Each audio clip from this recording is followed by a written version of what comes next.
Hey there, you seem to be a little underwater. What's up? We're drowning in manual work. Service desk tickets are piling up. We'd love it if AI could help automate some of these repetitive tasks and processes, but we don't even know where to start. You're not behind. You've hit a bottleneck. Most teams don't need AI to be everywhere. They need AI right where work jams up.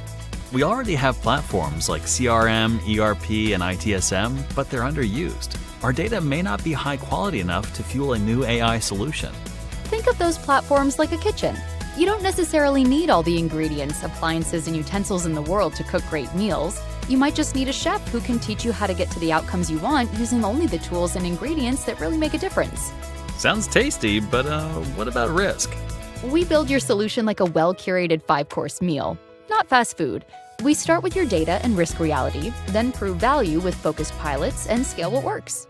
And how do we pick the right use cases?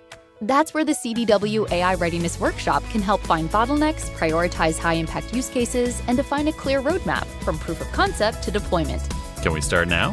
Of course! Let's start building a solution that can turn your operations wish list into real-world competitive advantages.